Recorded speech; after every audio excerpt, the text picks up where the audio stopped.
Sometimes the biggest challenge in music education isn't teaching the student, it's helping the parents understand what progress actually looks like. On this episode of Rock School Proprietor Podcast, Mandy and I are diving into parent education strategies. We're talking about setting clear expectations, using repetition to reinforce learning for both kids and parents, and finding that balance between reading music and playing by ear. Plus, we're exploring how to help parents let go of some of their rigid expectations so their kids can actually thrive. Because when parents understand the process, retention goes up and everyone has a better experience. Stay tuned. I want to talk real quick about instructor training. Training is incredibly time-consuming, and it's actually something I used to avoid because of it. I'd hire a new guitar instructor and basically cross my fingers, hoping for the best. That strategy, or lack of strategy, just wasn't sustainable. My goal now is providing staff with the right tools to teach effectively and feel confident. When I published Complete Guitar Strumming, I did all the hard, time-consuming work in the front end. Along with the book, I've created a free instructor companion guide and training videos to help new instructors learn the material quickly and teach with confidence. These are the exact same training tools I use, and anyone using the book gets access to them. So you don't need to spend hours training your guitar instructors. I've done the heavy lifting for you. Visit rockschoolproprietor.com/book for all the details. Welcome to Rock School Proprietor Podcast. My name's John Kozicki, and joining me is Mandy York. I screwed up the intro. It's you. It's Mandy. It is. We've been having so many guests on as of late, or I've been doing so many guest interviews. I'm so used to that routine of like, hey, let me introduce my guest. And this is? Yeah, but you are our co-host. Yeah. So how are you doing? Hi, John. Good. It has been a while. It's been a couple of weeks since we've done this, actually. Yeah. Yeah. Getting back into the swing of it with a John and Mandy episode, we're going to go kind of back to some of the early concepts that we talked about in like way back when we first started the podcast, which were really inspired by the conversations that you and I would have on a regular basis. Right. And I still remember this. We were having coffee one time, and this goes back like at this point, a year and a half, maybe more.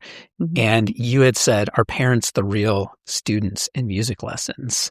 And we did a whole episode on that, but we're going to kind of revisit the concept of like educating parents and why it is important to educate parents when it comes to music lessons, when we should educate parents when it comes to music lessons, how we educate them in our studios and beforehand.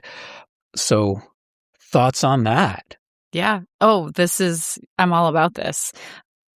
My situation is a little bit different than yours because I do sit down with the parents in all of my classes. In your classes, so, yeah. Yes, I'm regularly, communicating to parents in all of my classes. So, yeah, this is great to dig into, and I think it's super important.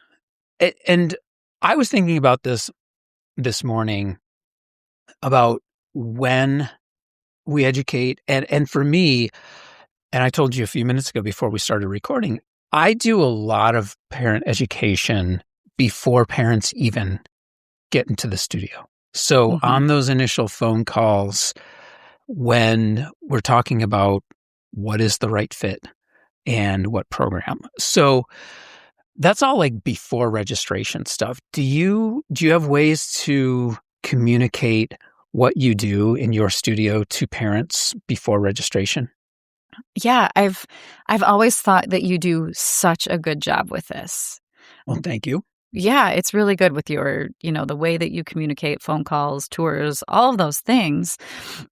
And it's important for you to make sure that you're connecting with the right people and the right students.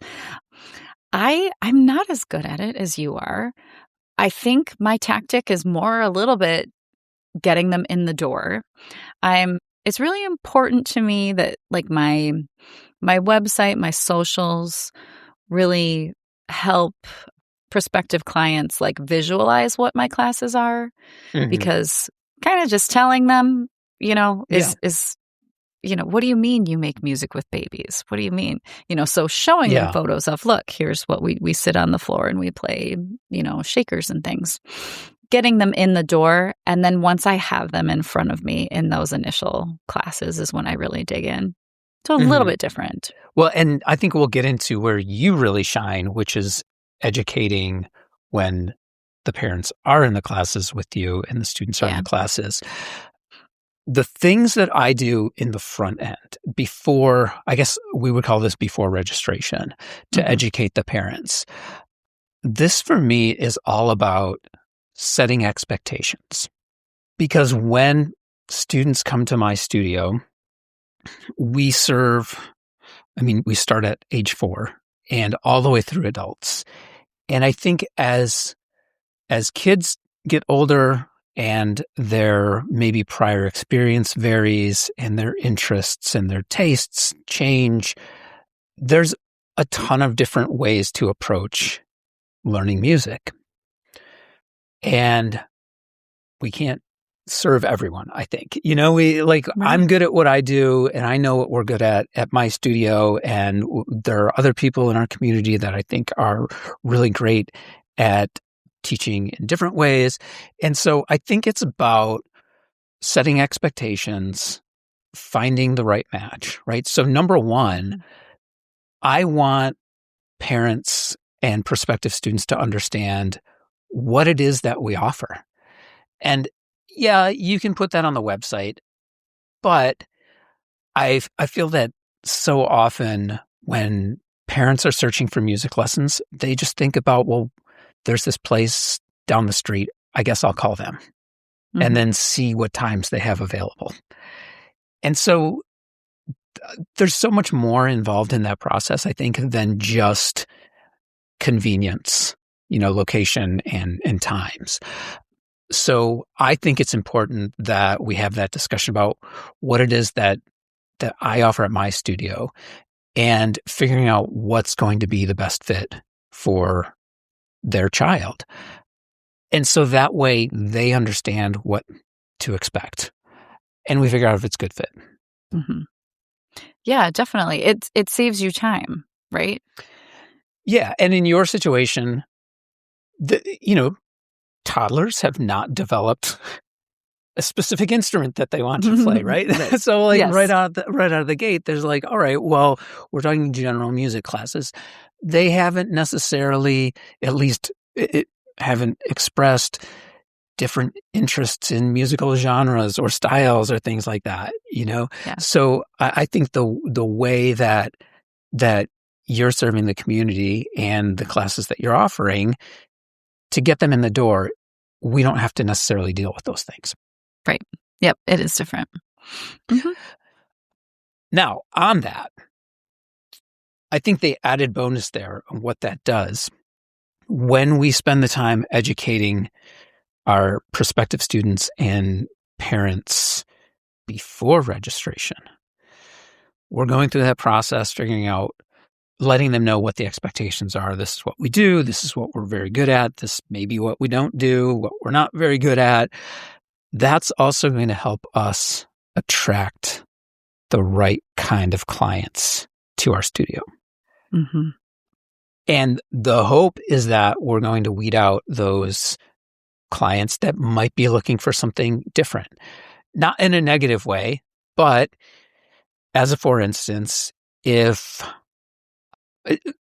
we offer guitar lessons at my studio, it's very popular, but I don't have anyone on staff right now that teaches classical guitar. It's a very specific style, right? Mm-hmm. Right. And it involves finger picking and reading music, and there's a whole different skill set. Now, if someone called and they're like, I really want to get into classical guitar, and they put 2 and 2 together, oh, Michigan Rock School offers guitar lessons. I'll call them so I can start playing classical guitar. I'm going to tell them right out of the gate, this is not where you need to be. Mm-hmm. I don't have anyone that does that. So, yeah, setting those expectations, figuring out who are going to be the right clients for us, and then weed out the clients that aren't right for us. Yes. And I mean, I want to point out that the classical guitar student, that you're telling them you don't have anyone that can do that. Like you answered honestly. You didn't think like, "Oh gosh, I wonder if so and so might be able to do this." Like trying to fit that person into your studio. You Yeah. weren't trying to make it work. You know who you are, and you know, you do what you do really well. You're not trying to be all things for everyone. That's important. Right. That's Yeah. part of that's what we're talking about here, finding the right fit and not trying to be everything for everyone. Because I certainly don't want that prospective classical guitar student to be disappointed. Mhm. Now, I maybe in the past, like my early days of running my first studio, I may have in that situation said, "Oh, well, we could kind of get you started." I wouldn't do that today. I don't think I Mhm. would. I think if I had done that, that would have been more coming from a place of, I want to book this student and I want to book as Right. many students as I can. And whatever it takes, I will try and book those students. I don't think I would do that. Well, I'm certain I wouldn't do that today because let's say this prospective classical guitar student is a beginner. Could we teach that beginner the basics? Yes. But would they probably be better served just starting with a classical guitar instructor? 100%. Mhm. Yeah. Yeah. Yep, it's good to know who you are and what you do well. Yep. Now, speaking of Okay. what you do well, Mhm. now I think you do a lot more parent education once the parents and students are in your studio than I do. And this is an area that I was thinking like, wow, what could we do to do a better job of like as they progress through our program, continuing to offer them little bits of information so that they feel like, yes, this is the place that is right for me. I'm glad we're here. We're always getting great information and we're learning not just our student, but as a family and understanding what music and learning music is all about. So what are some things that you do once those families are in your studio to continue to educate them? Yeah, I mean, it's something that I do every class every week. We are I'm big into repetition. So I think when I first started, I did a lot of parent ed up front, kind of like you, right? Mhm. Setting expectations. This is who we are. This is what we do. This is how we do it. This is why we do it. And then it would kind of fizzle. Mhm. I felt like I didn't want to be too redundant or Yeah. boring or saying the same thing over and over again. But I've kind of learned over the years that repetition is good. Mhm. Repetition is good. Repetition is good. Repetition is good. Like Yeah. the kids need it, little kids need it, right? Sure. Yeah. And when we're in a classroom, this is for my situation, but when we're in a classroom where it can be fast paced at times, caregivers trying to wrangle a student, there's distractions. Maybe they didn't hear you the first time, right? Mhm. We shouldn't assume, and for in your situation too, we shouldn't assume that the information is being received and absorbed the first go around. Sure. So I've allowed myself to be repetitive, and I think that it serves me really well. I have 2 tweens, and they know that their coat and shoes need to go in the closet every day, but they don't do it. I have to tell them every day, right? Okay, right? We Yeah. have to keep telling them. Yeah. And, sometimes I feel that way with some of the parents in class. I've told you before. I'll say it again. This is what we need to do. Repetition is good. Keep it up. Okay. Um, in and then I've I've learned to as I become a better teacher too, I'm get better at observing my students, right, and analyzing their progress. Mhm. And I think individual observation can be really effective. Hey, mom, hey, dad, I've noticed that so and so has been like tapping a steady beat lately. Have you noticed that? They weren't doing that 10 weeks ago. watch for this at home or try this at home, right? Kind of Yeah. giving homework. Giving Right. homework So or asking, what are you seeing at observation, home? observation and feedback. Mhm. Yeah. Okay. And the parents love that, right? Hmm. And it is genuine.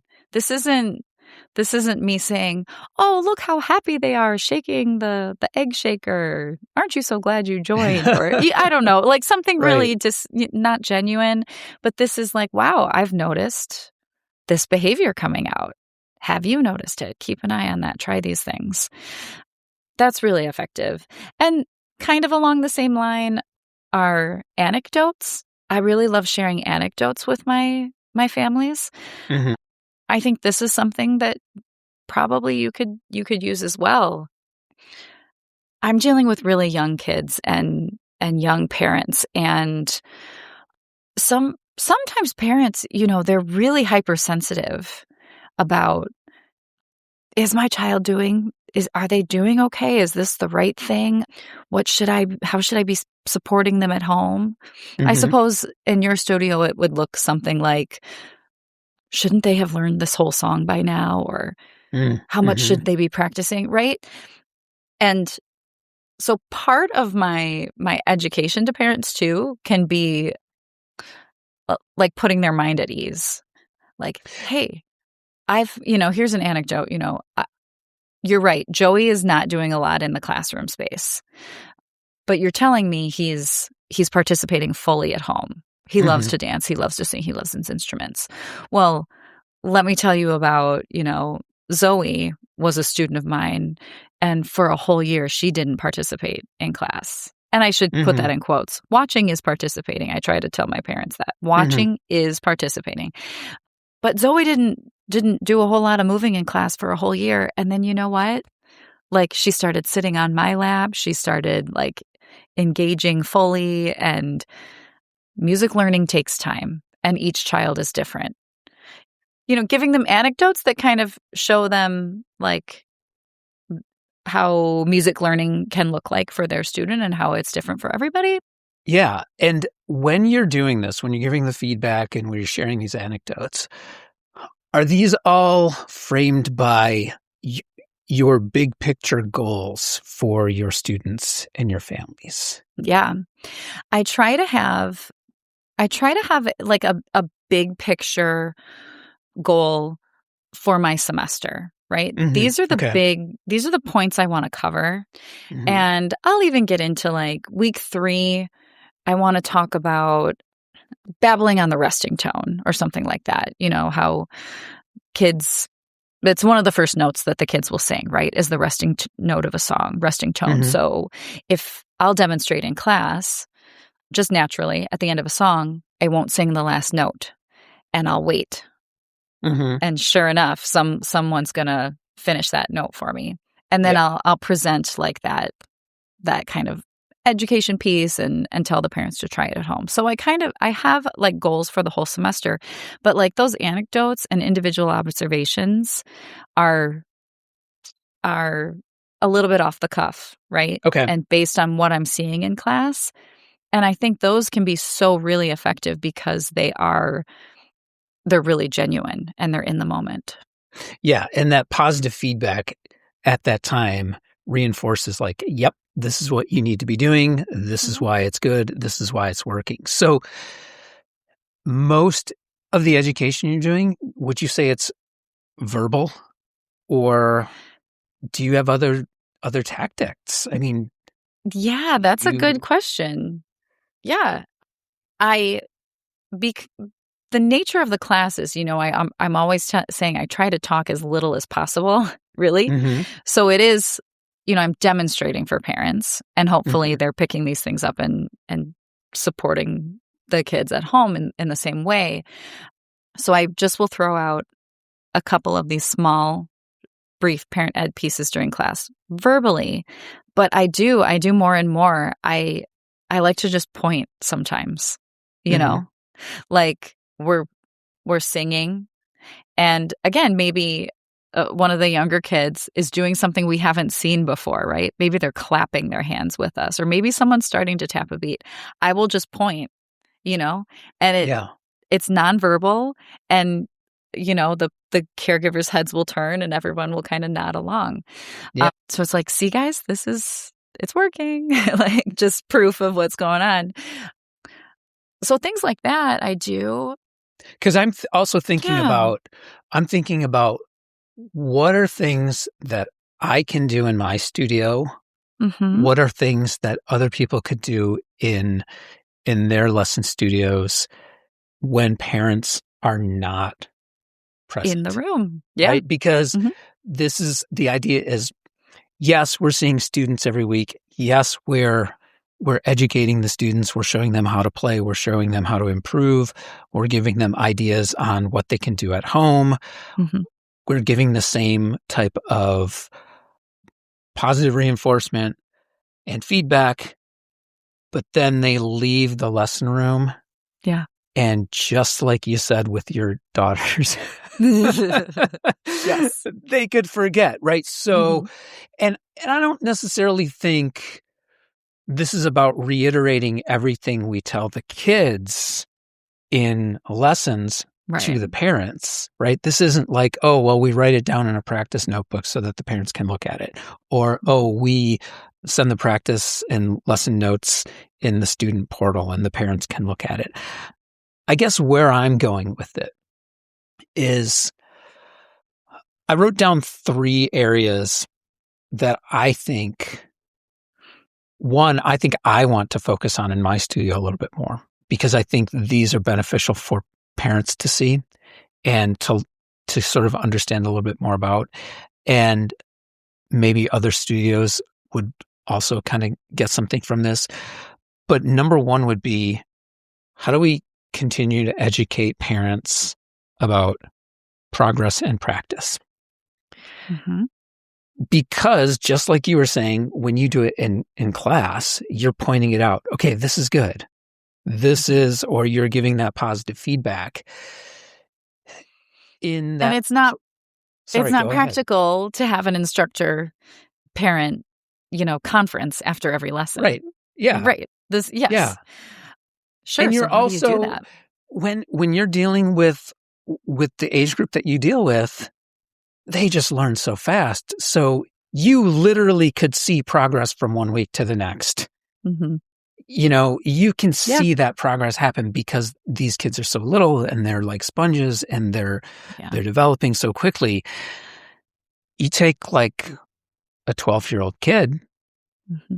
and you're not going to see the progress necessarily from week to week.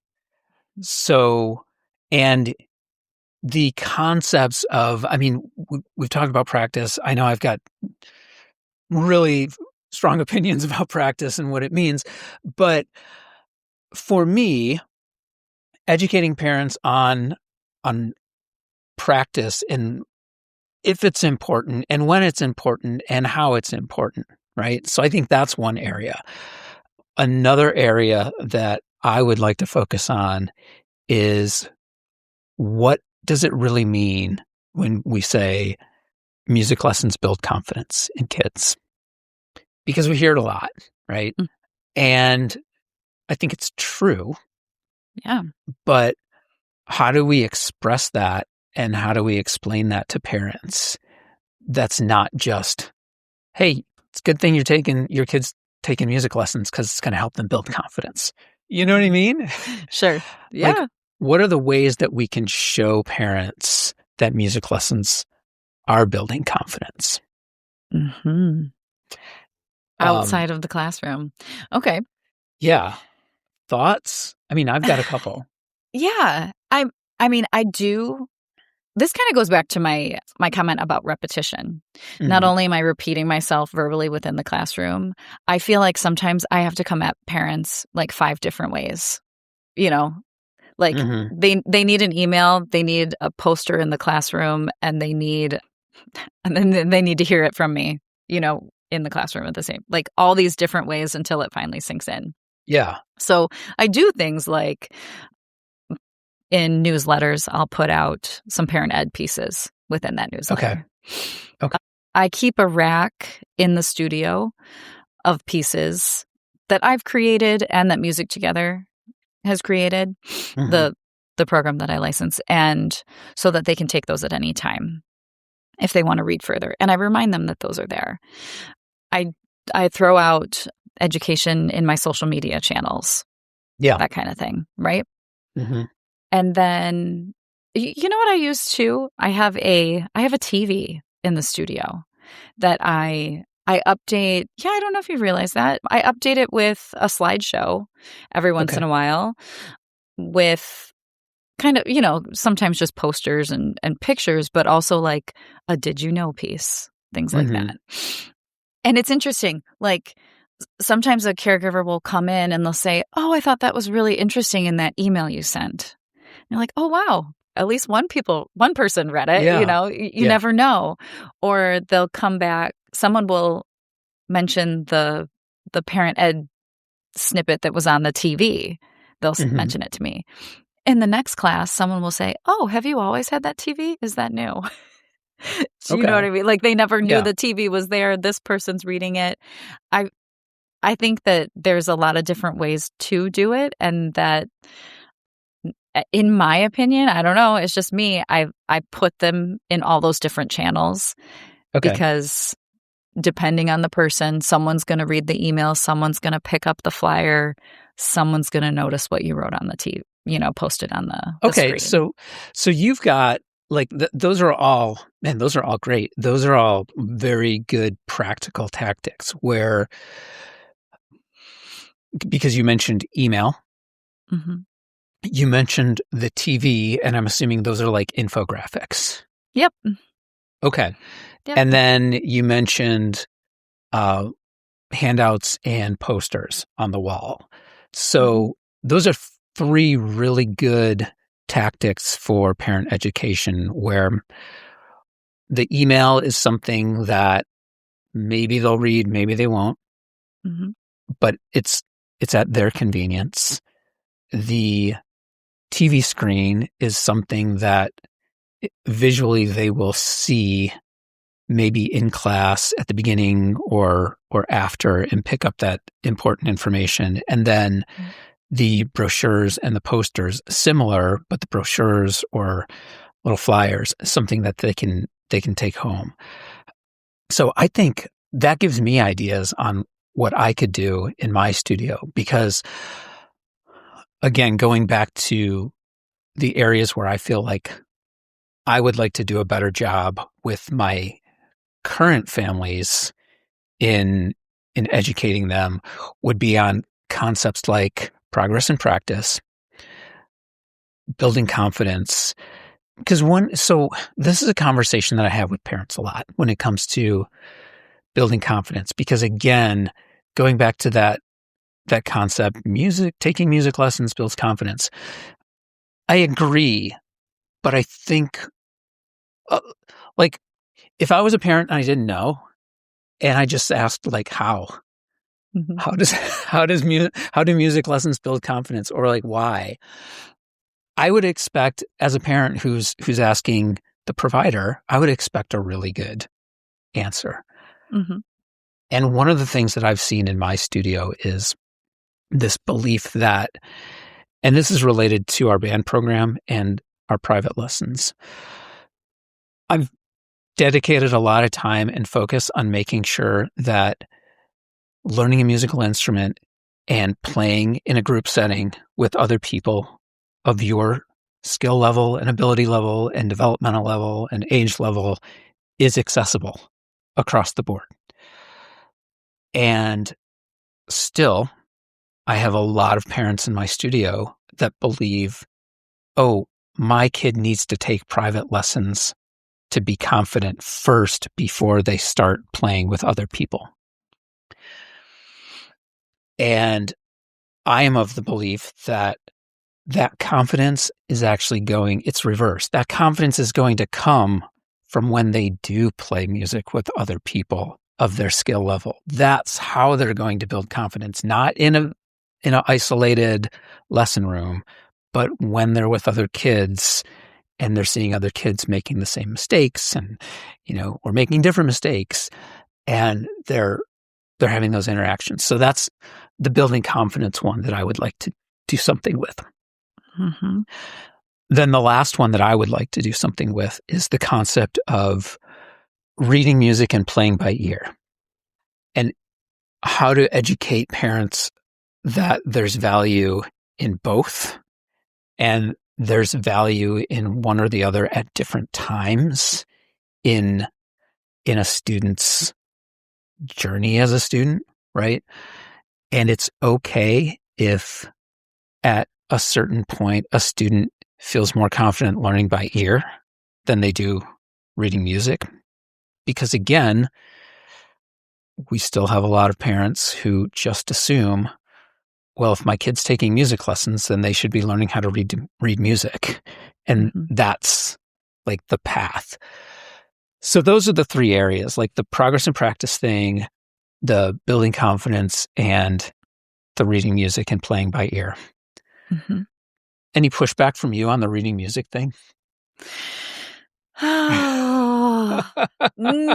know what? No, not in your case, not at the rock school.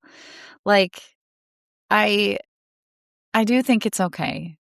I mean, I'm coming to terms with this idea, Jen, and because ultimately they're playing an instrument. And honestly, like, ear training, being able to play by ear is pretty incredible. Like, so if they're learning that, that's great. Yeah, I mean, everyone probably knows my daughter's in your program, and she's not learning to read music, playing guitar, but she also plays in the school band, and she's learning to read music there. Yeah. And if it's a goal, if it's something you want to do, great. Right. But it doesn't have to be. And but what you just said is exactly why I feel like I want to educate people, because the reading doesn't have to be the goal, but it can be the goal. If that's the goal, then yeah, let's do it. Mm-hmm. It's not like we don't want to, but along with that is, whose goal is it?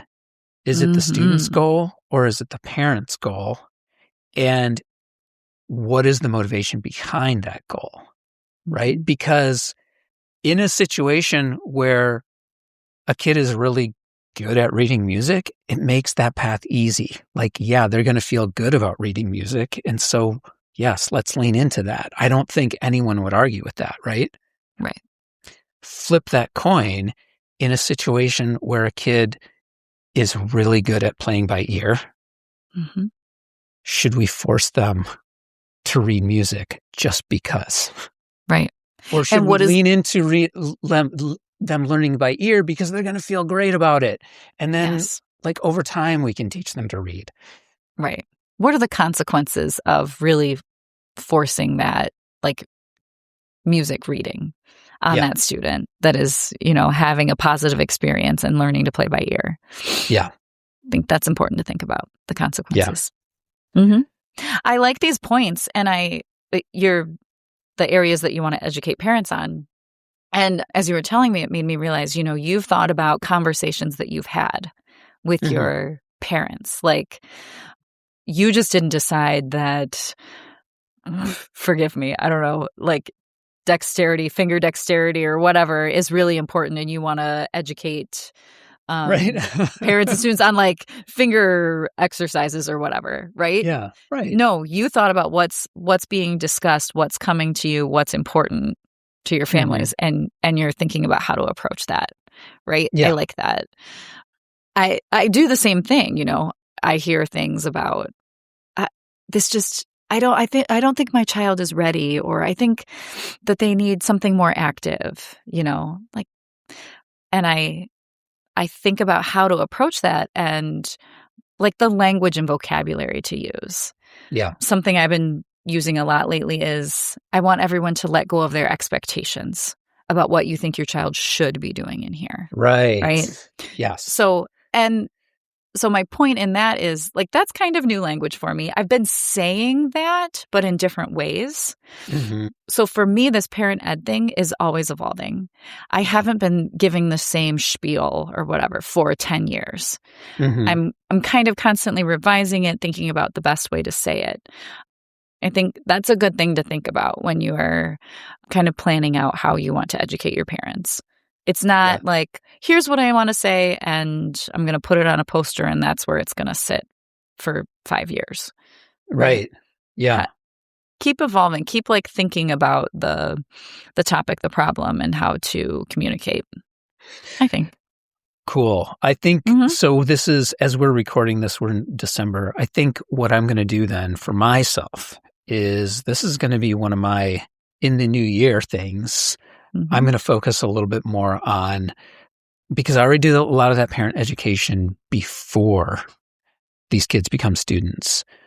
I'm going to focus a little bit more on parent education with our current students. Yeah. Very cool. I love it. Cool. Well, thanks for helping me work through that. We're going to wrap this episode up, so we'll see you next time. Sounds great. Thanks, John. If you have topic suggestions or questions, please contact us at info@rockschoolproprietor.com. We'd love to hear from you and hear suggestions for future shows. We've put together some free resources for teachers and studio owners over at rockschoolproprietor.com and a private Facebook group called The Modern Music School. Please join us over there. On social, I'm at rock.school.proprietor on Instagram and John Kazicki on both LinkedIn and Blue Sky. Your ratings and reviews on Apple Podcasts and Spotify are always appreciated. And if you enjoyed the show and gain insight from our conversation, then we count that as a win. All we ask in return is that you pay it forward, and please share the show with someone you think needs to hear it.